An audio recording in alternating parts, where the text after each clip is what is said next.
It's open.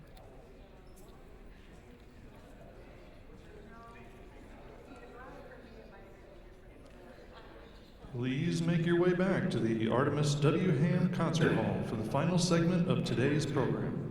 We'll be starting again in 3 minutes.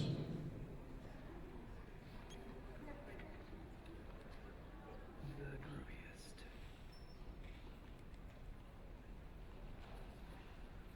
Okay.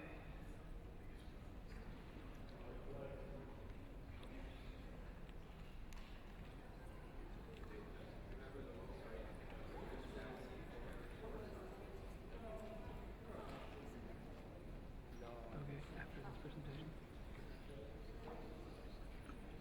I think I see. Got it.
The final guest speaker of today's event is the founder of Architecture 2030 and an internationally recognized architect, author, educator, and visionary.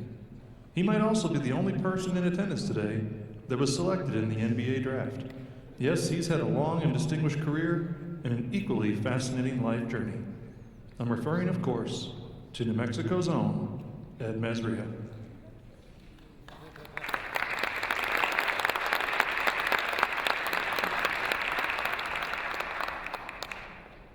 Thank you.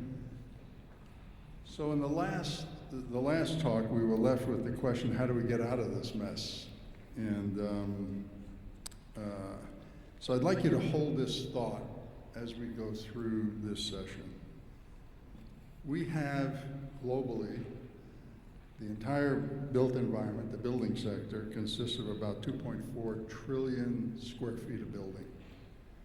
In the next 4 decades, just 4 decades, we're expected to build 2.4 trillion square feet of building. Essentially, think about it, a whole new planet, the planet we have now, we're gonna build it again.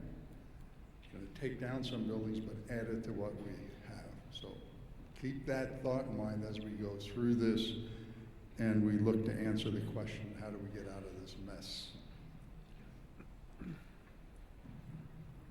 So I renamed the talk Time to Quit. It's actually the cover of the new Architect magazine. So if you type in architectmagazine.com, it's the new AIA publication. January issue. So we know right now we're in a climate emergency. Everybody is talking about it. But the big issue now is timing, and timing is everything. And the key is the time to quit and the timing of that, of ending essentially the fossil fuel era. Now you've all seen the headlines. The world has just over a decade to get climate change under control. And we talk about avoiding racing past the 1.5 degrees Celsius threshold that the scientific community has set if we want to avoid really dangerous climate change. We also have a young climate activist running around the world talking about carbon budgets, and not many people really understand carbon budgets, so I'm going to try to put that together with the 1.5 for you. This was in 2013. This was the IPCC ran a whole bunch of scenarios for different climate budgets, and 2.2 trillion tons of carbon down to 1.3, and then they ran a 1.5 degree C scenario, and that's where we don't go above 2 degrees C. We stay roughly at around 1.5 in that area, and then the climate actually begins to return to pre-industrial conditions. So climate change actually becomes reversible if we stay under that threshold. And you can see at the 1.5, we had at that time about 500 billion tons of carbon was our budget. 530 billion tons of carbon was the budget. Today, to stay under the 1.5, our carbon budget is now 340 billion tons of CO2, gigatons. And that gives us a high probability of staying under the 2 degrees, roughly at 1.5. So that's what the young activists are running around talking about when they say climate budgets and listen to the scientists. It's that 340 gigatons of CO2, billion tons. Okay, what does that mean? Well, you've all heard the term phase out by 2050. Cities are saying, well, we're going to go to carbon neutral by 2050. We're going to go to a clean grid by 2050. We see that 2050 date has been in the news for some time now, a number of years. We are roughly now at about 40 gigatons a year. That is what we're emitting globally. If we drew a straight line down from 40 gigatons all the way to 2050, we would burn up 600 gigatons, almost double what our carbon budget is. So the 2050 date is out the window. We burned up too much carbon to this date. So how do we meet the 1.5 degrees C carbon budget, the 340 gigatons, to have a high probability to stay under the 2 degrees C? This is what the curve looks like. We need a 65% reduction between now and 2030 of CO2 emissions, and then we have to phase out all CO2 emissions by about 2040. There's a little wiggle room in here, and depending upon, you know, how close we want to get to the 1.5. But that's what it looks like. Now, how doable is this? Is this even possible? Well, if we want to peak, we need to peak this next year in 2020, or this year now in 2020. We need to do two things. We need to call for us in the built environment. This is what our role is. We need to call for no new gas and coal plants and eliminate gas hookups for the building sector. If we do that and we bring in new buildings at zero net carbon, we will peak. So that's how we peak at this point in time. And then by 2030, if we phase out all coal plants and of the existing building sector, we electrify roughly 50% of the existing building sector. This is globally. And we reduce the emissions from the average emissions of steel and concrete 50%.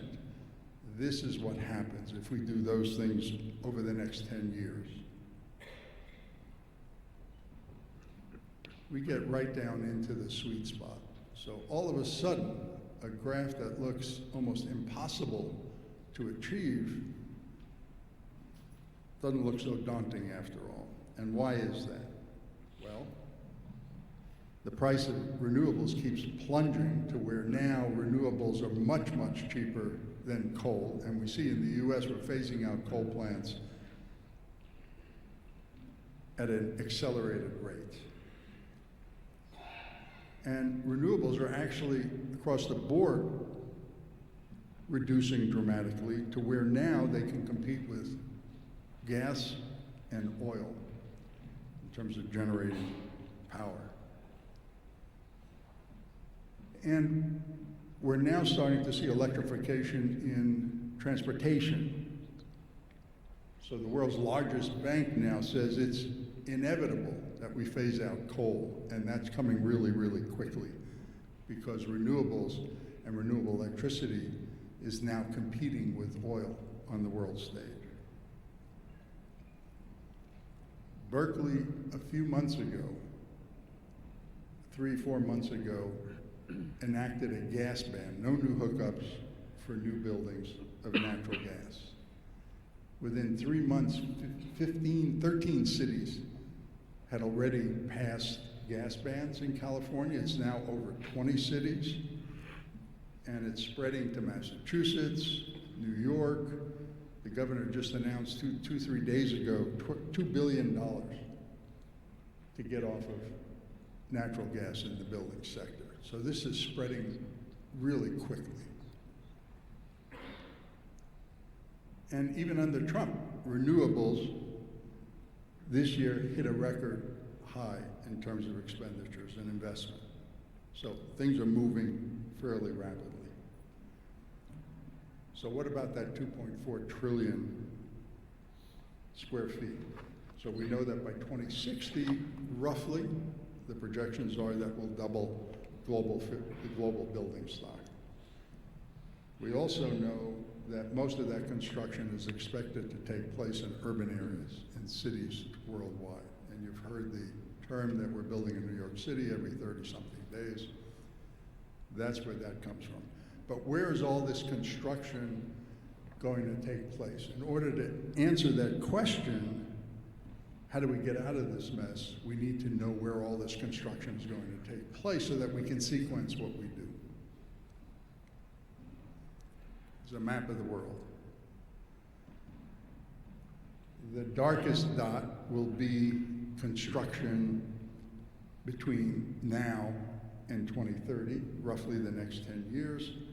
The circle around that, lighter circle, would be 10 years after that, from 2030 to 2040. And then the lightest circle would be construction between 2040 and 2060, the doubling of the entire global building stock. So this is the next 10 years.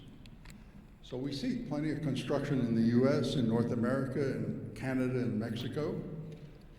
We still see construction in Europe, and we see construction in China. So in the global north, we see most of the construction. India starts picking up, Southeast Asia, a little bit in Africa, some in Latin America. But really, those three areas, North America, Europe, and China, have a real big role to play now. Now let's look at 10 years after that. And we see India picking up, Africa picking up, some in Latin America, Southeast Asia. Construction starts to move to the global south from 2030 to 2040. And then from 2040 to 2060, you have an explosion of construction in Africa, India, Southeast Asia. So it's important to get it right in the global north in order to influence what happens in the global south. That has to be the sequence. So the built environment, what we deal with, consists of three elements: new buildings that we build every day, existing buildings, that 2.4 trillion that we have out there now needs to be dealt with, and all the materials and construction and all the materials that go into buildings and infrastructure needs also to be dealt with, and we'll take them one at a time. So, new buildings and existing buildings, we understand as building operations. So that's the first thing we need to deal with. So how are we doing with that? This is US, we'll look at the US first. This is US building sector operations consumption, mostly fossil fuels, from 1995 to 2005. And you can see it's a straight line up at about 45 degrees, and the projections were in 2005 that we would just keep on going, because nothing was changing at that time. In 2003 was the first time we discovered there was even a building sector that was using emissions. In 2002, if you read the headlines in the papers at that time, we were burning down SUV dealerships. There was one burned down in Denver, and the poster child of climate change and carbon emissions was the SUV. 2002, we discovered the building sector. In 2003, there was a seminal issue in Metropolis magazine called Architects Pollute, where we discovered that the building sector was a problem. In 2005, we issued the 2030 Challenge targets to the building sector and the architecture profession. So what happened from 2005 to today? Let's put that in motion. We've roughly flattened out emissions. So even though we've added 30, 40, maybe even slightly more billion square feet of building to our building stock during that period, we haven't increased emissions at all. We've actually reduced it slightly. So the building sector is flat. We keep bringing in new buildings. Our building codes are much better. We keep bringing in new buildings fairly efficient. We keep renovating a bunch of buildings. And in the US, we have peaked emissions. We have peaked energy consumption in our building sector. What about emissions? This is where we were in 2005. And let me put in motion from 2005 to this year, 2019. We just got in the latest numbers. That's the US building sector greenhouse gas of CO2 emissions. We're down 21% now in emissions in the US building sector. Now, how did we do that? There are two things we did. One is every time, if we're not increasing energy consumption, every time we put a collector on a building or we add any renewables, it reduces emissions because it's replacing fossil fuels. And switching from coal to gas, which is problematic, but also reduced CO2 emissions. But we have to get off of gas. So that one's problematic. But those two things combined brought us down 21%. So we're getting very close in the building sector to meet the U.S. commitment under the Paris Agreement of 26 to 28% by 2025. However, we have a lot of work to do. That's good for the U.S. We have a lot of work to do in the rest of the world, but primarily, right now, we need to focus on North America, Europe, and China. We need a zero code immediately, zero net carbon code. All buildings now need to come in at zero net carbon, so all the renovations we're doing, the bringing energy consumption, we need to start bringing that down and emissions down even further. If we bring buildings in at zero net carbon, then every renovation, every collector we put up reduces emissions even further now. We don't have to offset all those new buildings. So we developed the zero code. We have an international and national zero code, zero net carbon code standard. It's beginning to get adopted. It's fairly simple. You take any efficient code and then you add the renewables to it. Our codes are fairly efficient now. They get more efficient every 3 years. If you incentivize efficiency through the code by requiring the renewables, every time you save $1 through efficiency, you actually save $2 or more because now you don't have to add the renewables or buy them. So by doing it that way, you actually begin to bring those buildings in at zero net carbon, and then all the renovations begin to drive things down. So we have a zero code now in the US. We were over in China and presented the zero code, and China just released their own zero code. It's called Nearly Zero Energy plus the on-site and off-site renewables. However, it's voluntary now, and we have to start pushing them to really get it adopted in cities in China. Oh.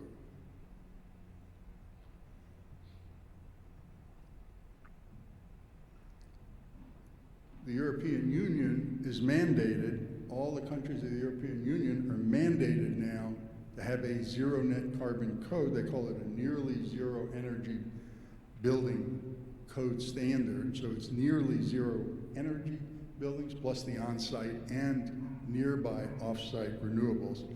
This year, every country is mandated to get a code in place this year in Europe. So in those three areas that we need to deal with right now, we have a way forward. The question is activating it and pushing it really quickly.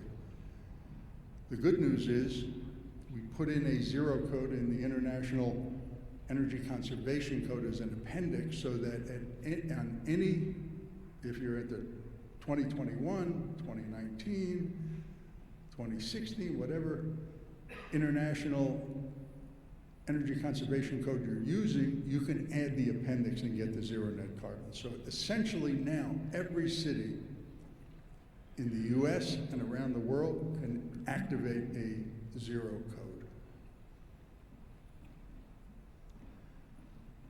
What about, that's hopefully the 2.4 trillion we're going to add in terms of emissions. What about the 2.4 trillion square feet of existing building stock? How do we deal with that? How do we develop policies? That has to happen on a policy level. How do we develop the policies for existing buildings? Well, that's a photograph, aerial photograph of Seattle. Notice where all the big buildings are. There's a concentration of big buildings in downtown Seattle. And then you see miles and miles. That's not even the extent of the Seattle boundary, but you see miles and miles of small buildings, one-story, two-story buildings. What we found out was in Seattle, 2.8% of the buildings were actually large buildings over 20,000 square feet. So 5,000 buildings were over 25,000 square feet, 20,000 square feet, and 97%, over 97% of the buildings were small buildings under 20,000 square feet, was 176,000 buildings were small buildings, all those small buildings all around the downtown core.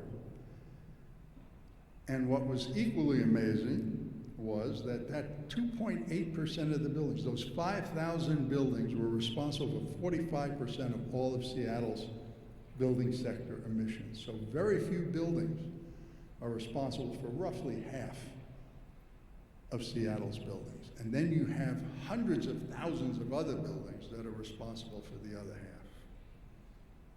We looked at New York, and if you look at New York, you see where all the big buildings are in Midtown, Lower Manhattan, and downtown Brooklyn.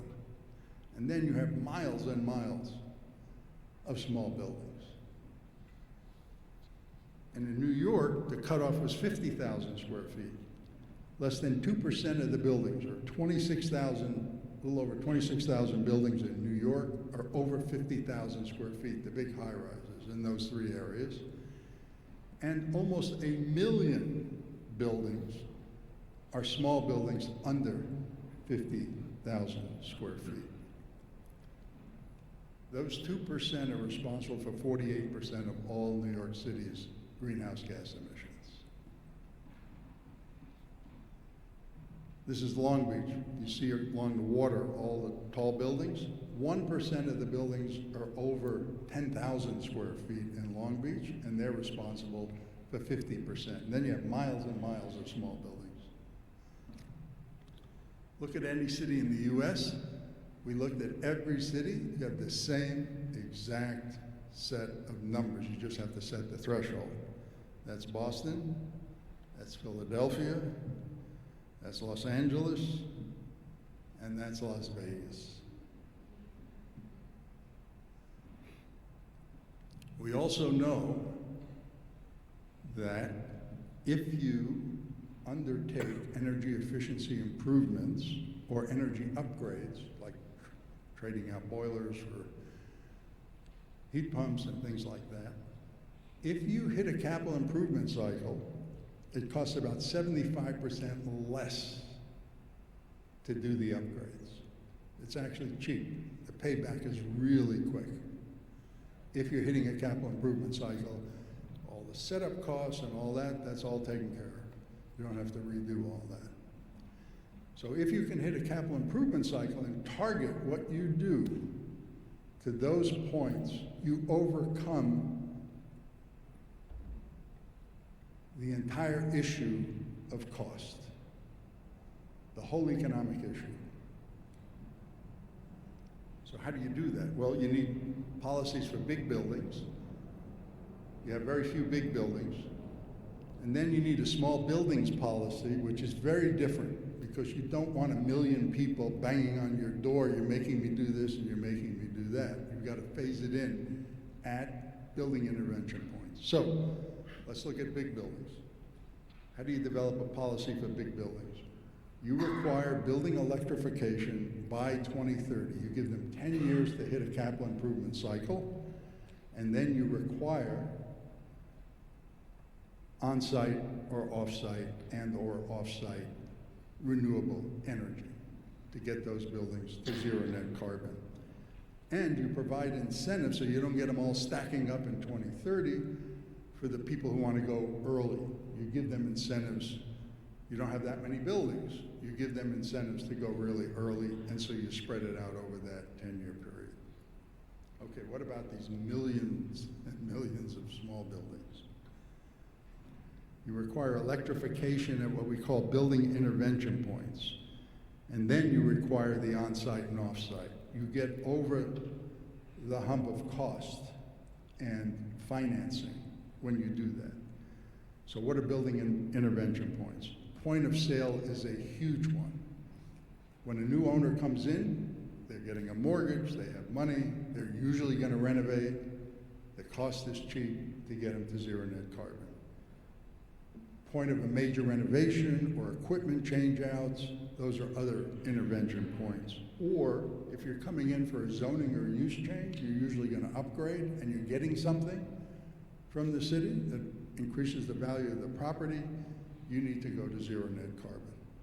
That's how you develop small building policy, and you provide the incentives, again, for smaller buildings, people who want to just get there quickly, you give them good incentives to do so right away. So that's how we take care of the existing building sector and the new buildings coming in. What about materials, construction, and infrastructure? 2.4 trillion square feet, roads, sidewalks, water, sewage, electricity, lighting, core and shell. It's enormous. The amount of materials is enormous. How do we get a handle on that? We call that embodied carbon. And up until 2018, no one talked about embodied carbon. It wasn't until September of last year where in San Francisco at the Climate Action Summit that we brought up the issue and began to discuss it and talk about solutions. And why has no one talked about embodied carbon? Think about it. There are literally millions of materials that go into buildings and infrastructure. You have seats, you have the stage here, you have screens, you have lighting, you have lights, you have walls, you have carpet, you name it, it's in a building. Every material that's produced is in buildings and infrastructure in the world. So how do you get a handle on that? And the materials subset and the people who deal with this issue have made it incredibly complex. They have their own language. And it's hard to break into that language. They have EPDs, PCRs, LCAs, CO2e. Who knows what a PCR is? Raise your hand. One person, two people, maybe three people in the audience. PCR is a product category rule. Product category rule is how you do apples to apples with a, let's say, carpet. You create a product category rule, everybody has to play by that rule and count by those numbers. So there are millions of products, and we have to get a handle on that. So how do we do that? Well, we reshaped the pie back in 2003, and we now look to reshape it again. There's the belly, which is industry. 43% is all these materials and construction in the built environment. That's including all the other things that we use, like our computers and silverware, and glassware, and tables and furniture. All that's included in industry. Seems like an incredible, daunting challenge. But we reshaped the pie somewhat. We found out that core and shell of buildings are responsible for 11%. So that's the cement, that's the structure, substructure, and then the shell, the wall system around that is 11% of total industry. And then the other 32%, everything else falls in there. Still seemed like a daunting problem to address this issue. So we reshaped the pie again. And we found out that just 3 materials, basically 2 materials, were responsible for half of all industrial emissions and 20%, over 20% of global CO2 emissions, steel and concrete. Just 2 materials we have to get a handle on, and we can address half of that sector while we work on the other half. Now it becomes doable. But we're running up against an issue, and that's what we call the time value of carbon. And that's why we say timing is everything. This is embodied carbon and operational carbon. So embodied carbon is in blue.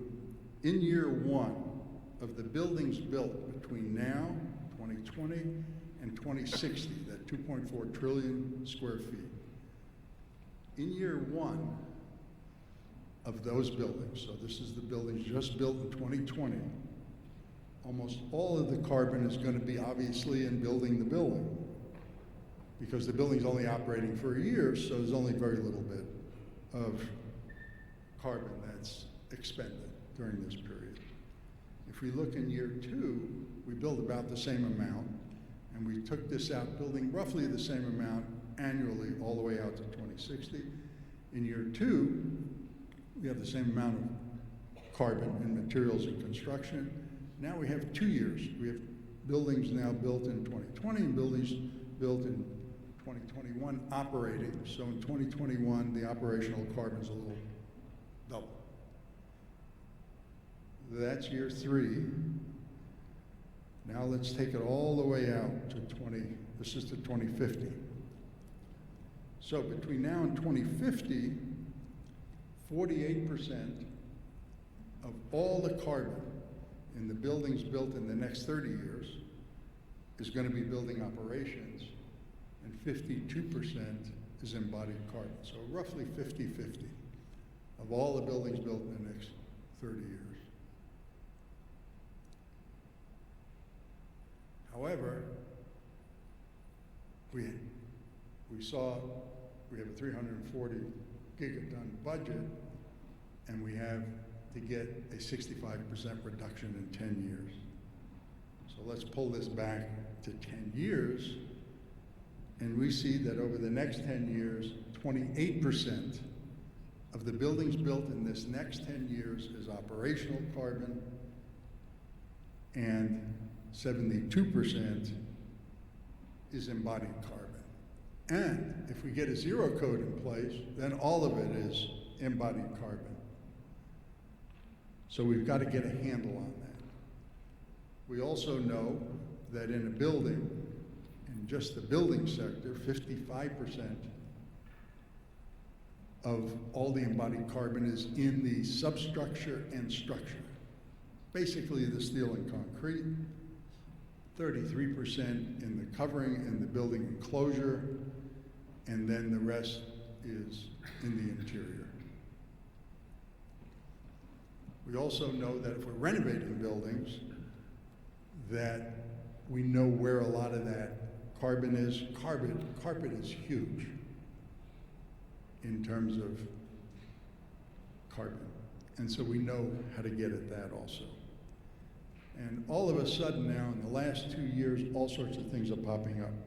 We have a materials palette where we talk about all these carbon issues and how to reduce emissions. We have EC3, which is a new program. We have Tally. There's all sorts of programs now on the market. So how do we get a handle on embodied carbon? What do we do? Well, the first thing is we have to change the conversation. We have to understand what it is. And we've started that already. And we have to get the word out about steel and concrete, which is huge. It's half of the whole industrial sector. And we're beginning to see now that happen. Concrete, the most destructive material on earth, was also in the Wall Street Journal had, the New York Times. Everybody's talking about how bad concrete is. The architecture community actually is having meetings. We shouldn't build out of concrete anymore. We should build out of other materials.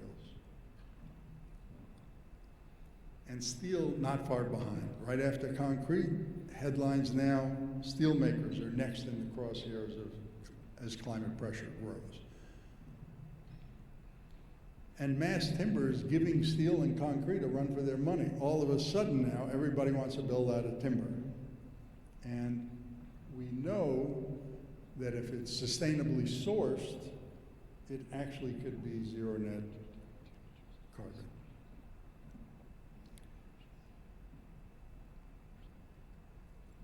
And the American Institute of Architects and all its chapters have now picked up the mantle. This year, they passed a resolution, and they're working on their climate action plan now. They're devoting almost all of their resources now to climate action. This is the January issue of Architect Magazine, and the entire issue is about carbon, quitting carbon. It's the time to quit, and roughly almost every article in there is on how to do it.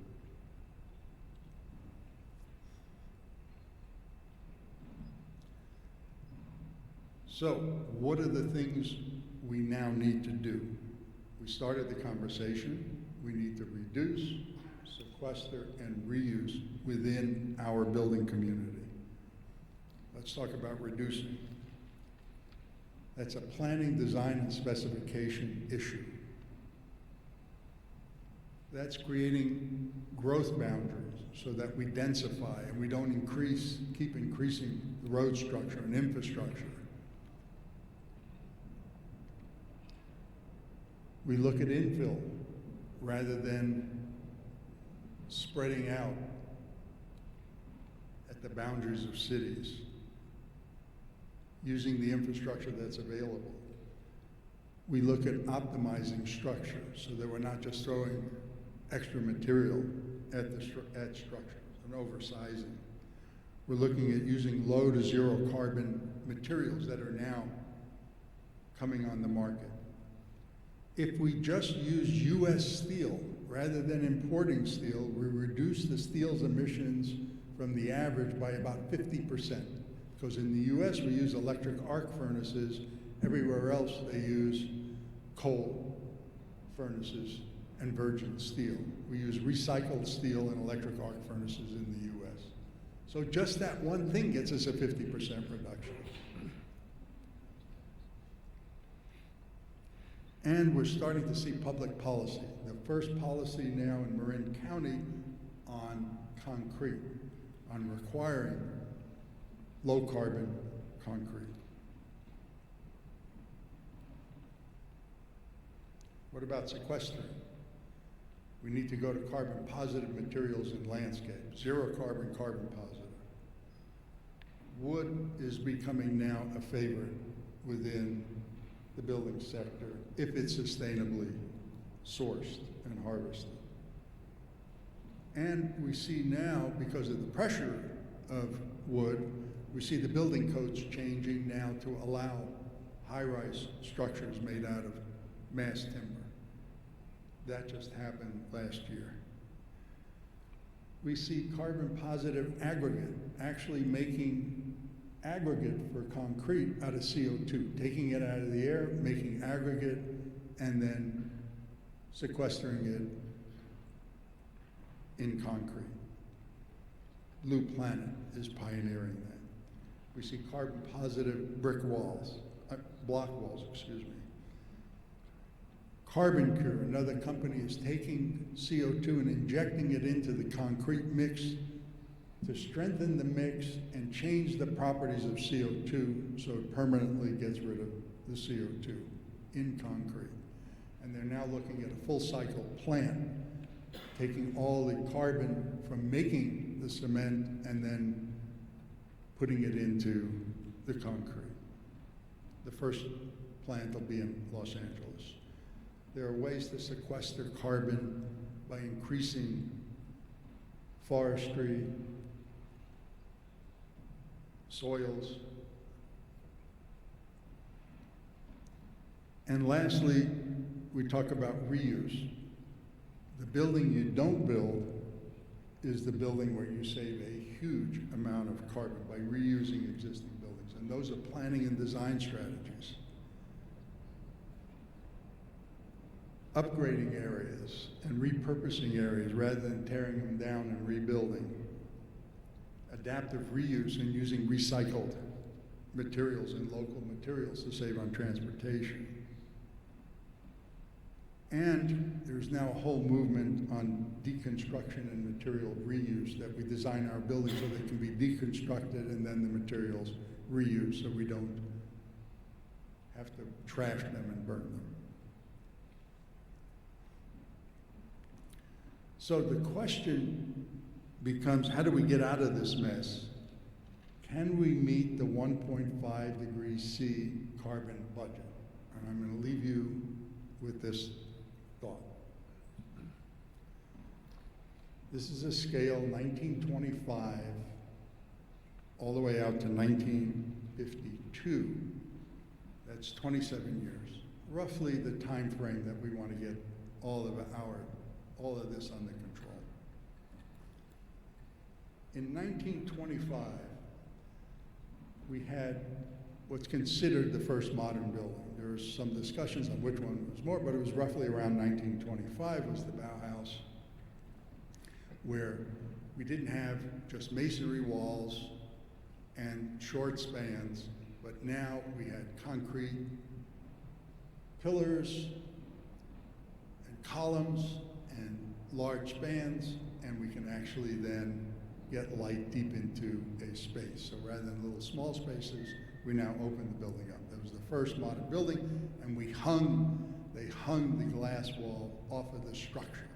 So now the exterior wall was not a masonry load-bearing wall. Considered the first modern building.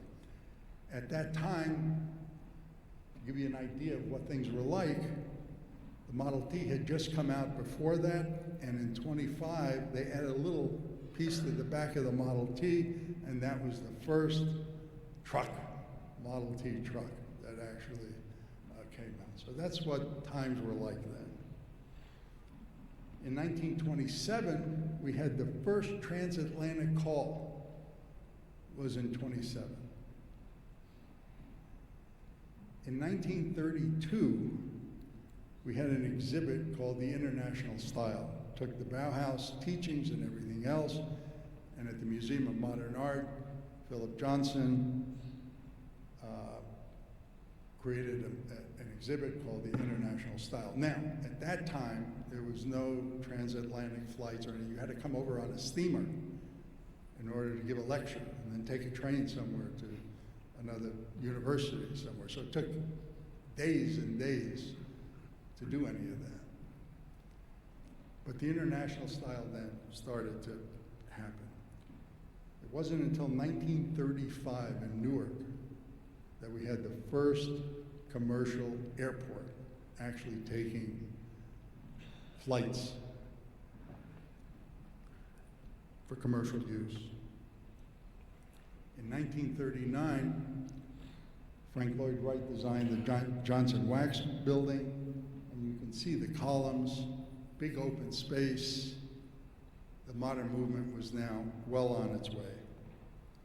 In 1949, Philip Johnson did his all-glass house, single glass, by the way, in New Canaan, in Connecticut, really cold climate, demonstrated that we could overcome any climate and create that indoor-outdoor environment by just using cheap fossil fuels.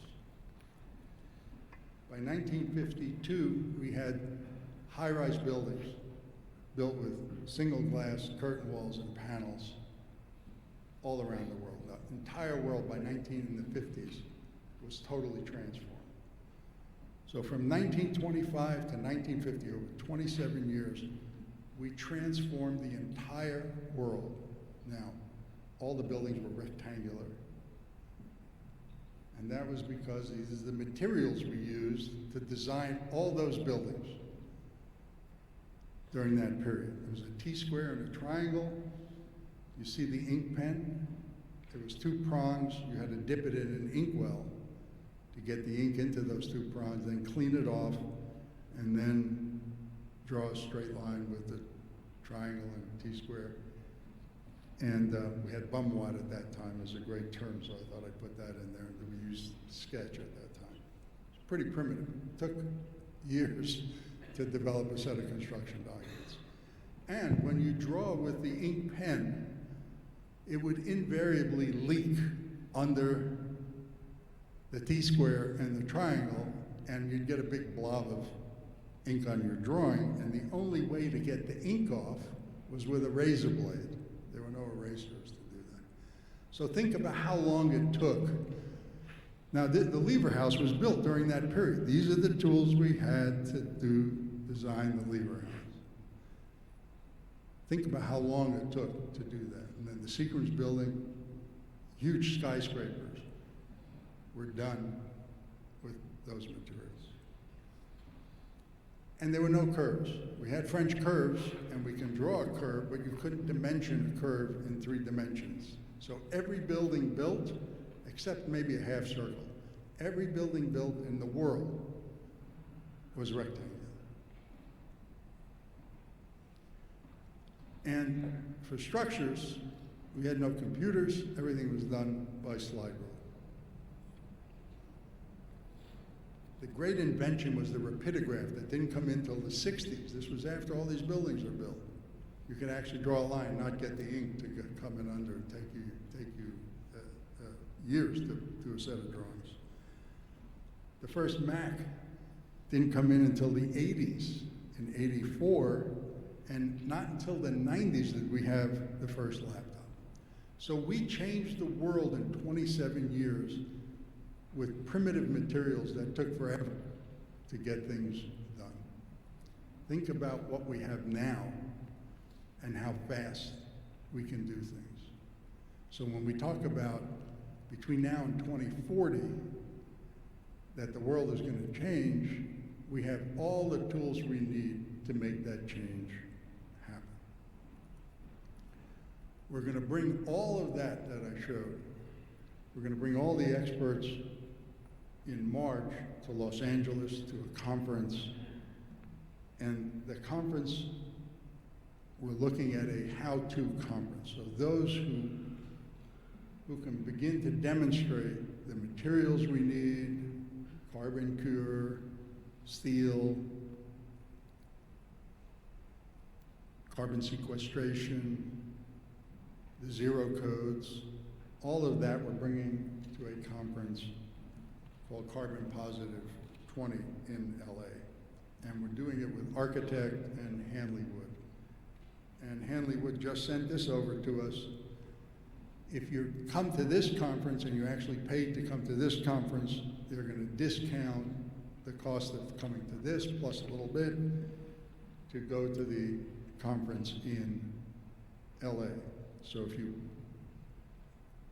are looking to go to that conference, type in the discount code Green Builder, and you'll get a big discount on the attendance of that. So you can go to www.carbon-positive.org, and hopefully we'll see you all in a few months. Thank you.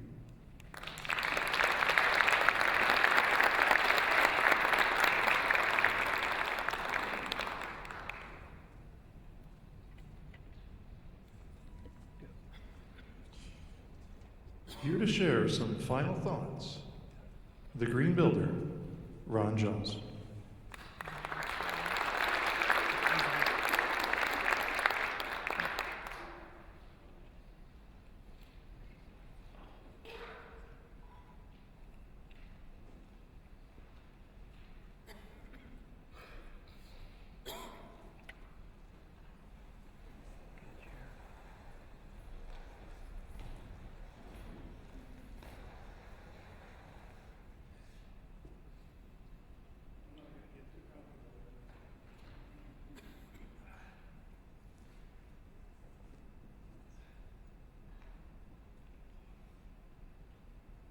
Well,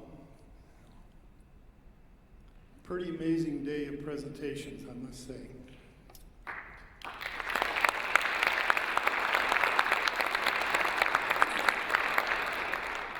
I always like to have the last word because it does a couple of neat things. One, it gives you an alibi for not being original, because you can pretend that people stole your lines all day, and that does happen sometimes.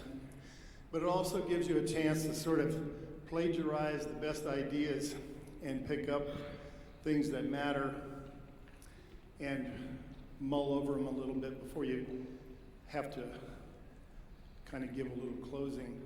I want to talk to you for a second about the symposium itself, and the first thing that I have to do is I have to say again a shout out, a thank you to the incredible sponsors and partners and participants. We got so much support from our national sponsors and friends, but also regional and local participants and people that helped us and supported us this time. And UNLV, the students really stepped up this time. We had a lot of volunteers. We had a lot of people with great passion who got involved. And I was so amazed this morning when Javon provided us with that incredible, energetic kickoff. I'm still reeling from that. The symposium itself is in a flux.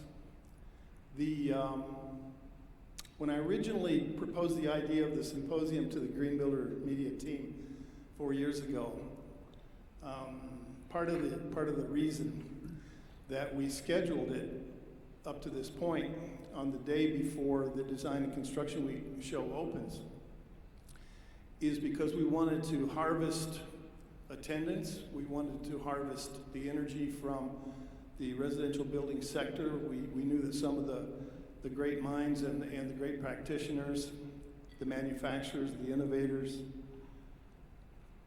the advocates for sustainability and green building, but also the national real estate press would have access to our symposium if we co-located, if you will, and if we scheduled it at this point in time. But we feel like we've been around that track now 4 laps. And so going forward, frankly, we're not sure if we'll do another symposium next year, but if we do, we have decided that it won't be in conjunction with Design and Construction Week. At least we don't think so. And the reason I'm bringing it up is that if you come up with an idea, a thought, a suggestion about a location, about a time, about how we could partner with other organizations in the sustainability arena, or whatever it might be, I hope you'll feel free to contact us. And you'll make that suggestion and have a dialogue with us, because we've enjoyed, I think, a reasonable success with the symposium, and I think that it has mattered. And at the end of the day, that's what really counts. But I think we could do more. I think we could do better. I got to give a shout out to the Green Builder team too, and especially to Sarah. I know the hours, the days and weeks of effort that went into the organization of this little event, and it's incredible. And my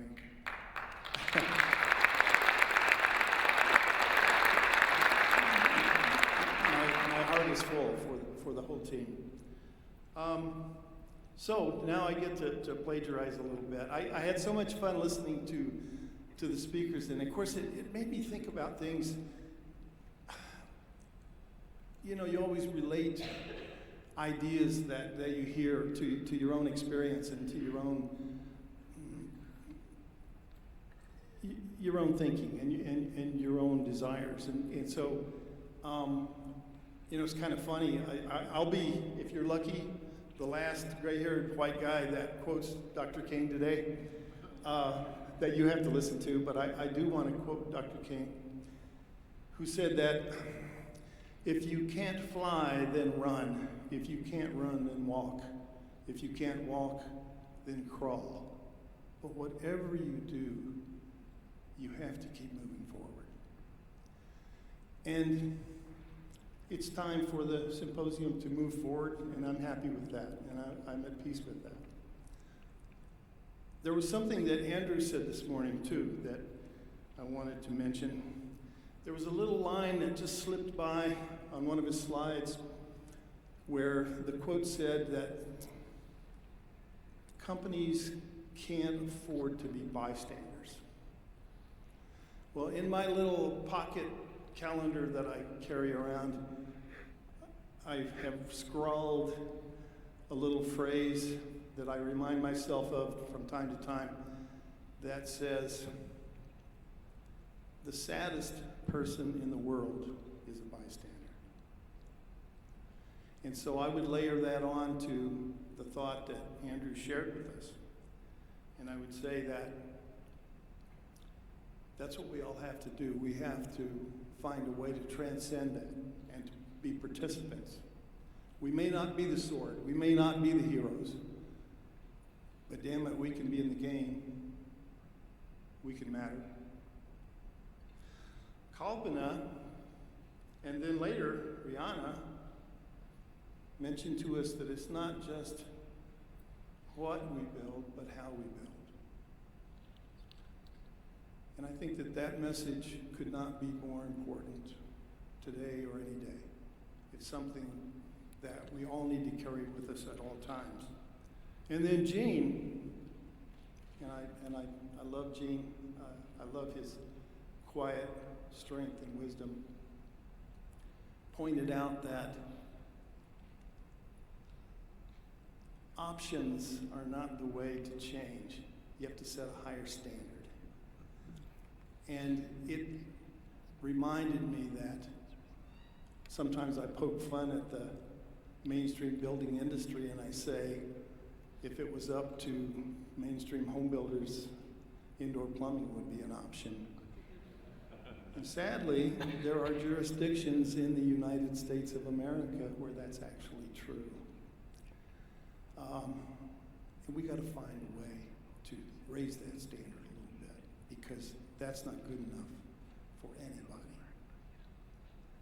He also mentioned something about the business plan, being the smart guy in the room. The smartest guy in the room is the business plan. And I love that. I love that metaphor. But I would suggest to you that it's also important personally to stake out your place in the room. And I always like to be the dumbest guy in the room, because that means that I've got a good chance at learning something important. The other thing that Rihanna said that I wrote down, I think is really critical too. And that is that not too long from now, we're going to be somebody's ancestors.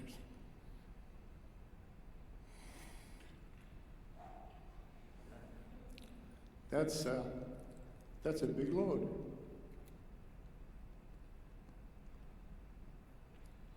What will that legacy look like?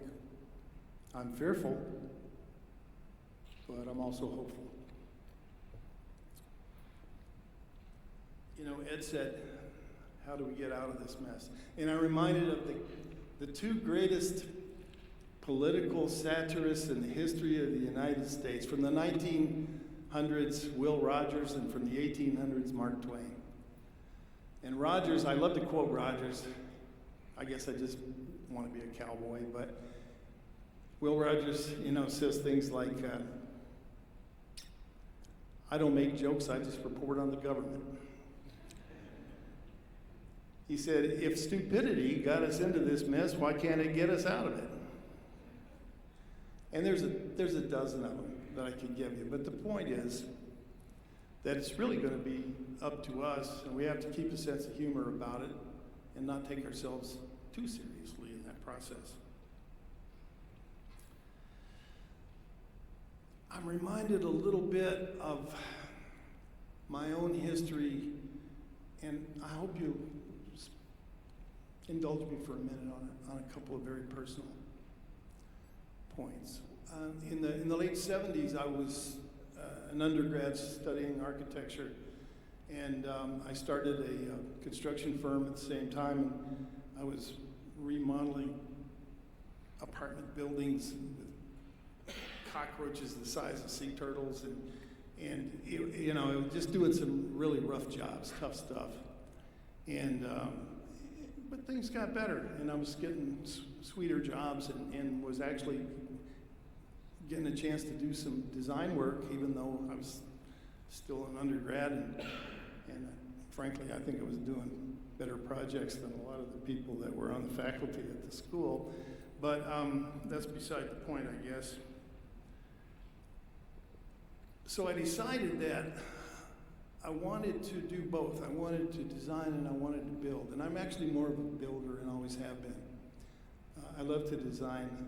Our place is covered with little scraps of sketches and doodlings. But I also realized that I really didn't want to work for architects. I wanted them to work for me.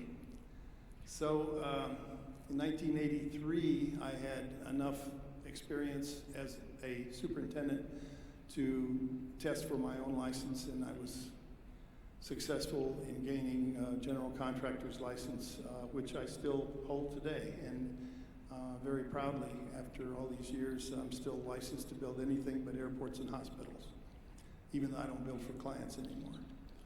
But in those early days, I realized that there were a lot of things that I still had to learn. And I was a carpenter. I was always a carpenter. But I knew that I needed to do some production framing. So I took my guys and we signed on with a production builder, a volume builder that had a big subdivision going in our market. And we had never done production framing. But we looked at what was going on and muddled our way through the first handful of projects that we got hold of. And one of the things that I remember, and framers are a different breed. I mean, these are typically big rugged guys in cut-off Levi's and sleeveless shirts and work boots, and they got, big knuckles, and they'll step out front to settle their differences, and they're just a pretty rough crowd. And I remember that the normal thing and anybody that's been on a framing site anytime will attest to the fact that, above the whirring and screeching of the saws and the noise of the compressor and the nail guns and the whacking of hammers, the main identifier is a boom box with classic rock cranking out at 128 decibels, and in the course of a work day, you get to hear Stairway to Heaven and Freebird about 10 times. And I guess it's, that's how you juice energy. But I knew we weren't going to be production framers or anything close to that for any length of time, but we wanted the experience. And so I remember hearing over and over again on neighboring pads, neighboring slabs, some foreman yelling at his crew, urging them on to hurry up by saying, "We ain't building pianos here." I thought that was kind of an interesting thing. And so one day we were framing away, and one of my guys kind of jokingly said, "We ain't building pianos here." And I stopped everybody. And I said, we're not, but it's okay if people think we are. So it happened that the superintendent for the entire subdivision got word of that, and he came to me. I thought they were going to fire us. And he said, "I want you guys to build our next round of models." So we built 4 model homes that had never been built before. We were the least experienced framers, the smallest crew, had the least amount of equipment of anybody, but we built those 4 frames. And at the end of it, I realized I had netted $980. And so I knew that we needed to let somebody else do any production framing that was going to take place in that market, and we'd go do custom work. But I never forgot about the importance of how you do it. One other thing that Gene touched me with was his story about the excavators, and I'll close with this. I had a gentleman who did job site cleanup for us. One-man shop. His name was Jesus.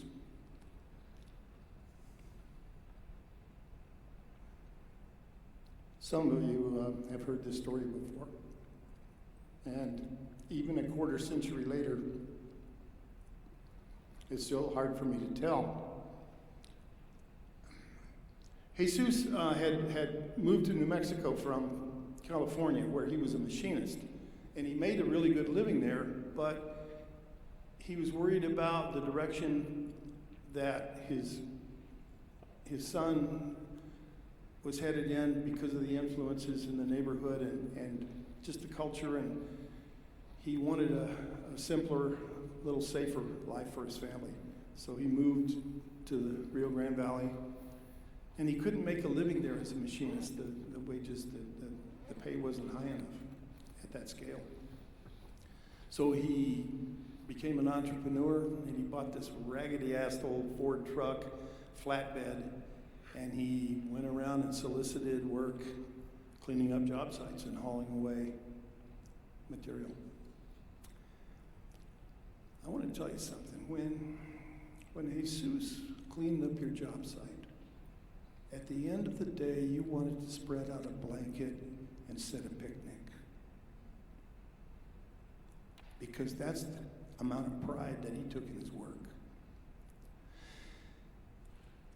We were well into a project, about to finish, and it was time to have some material cleaned up. And we had done everything that we could, by the way. We reduced 3 roll-offs down to 1 roll-off of waste from a large custom home. We did this by simply targeting certain materials that could be recycled, that were in demand, that we found other uses for, etc. And Jesus was very good about segregating and taking care of that, and I knew I could trust him with it. But the other thing about him is he was totally dependable. Absolutely. And so I had him scheduled to come on a Friday morning to clean up the job site. And we were working along, and he showed up on Thursday. And I didn't think too much about it at the time. He said, "Ron, do you mind if I do this today?" And I said, "No, go for it." So he went about his business, and a couple hours later, I could see he was getting close. And I want you to know, there were very few people that I worked with that I respected as much as I respected Jesus. And so I never let him leave the job site without a check. So I went to my pickup, and I pulled out the checkbook from under the seat, and I brought it over, and he came over.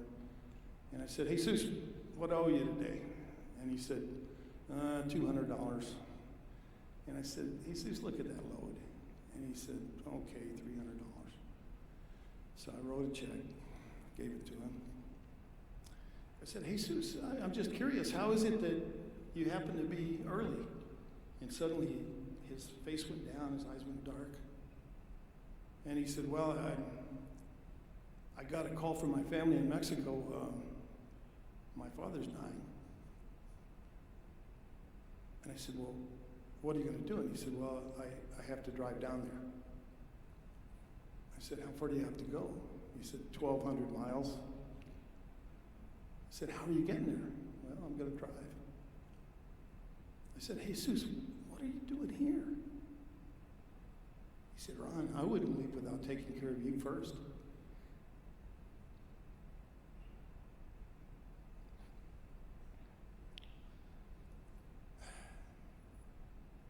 What we're talking about here is quality of life in every sense.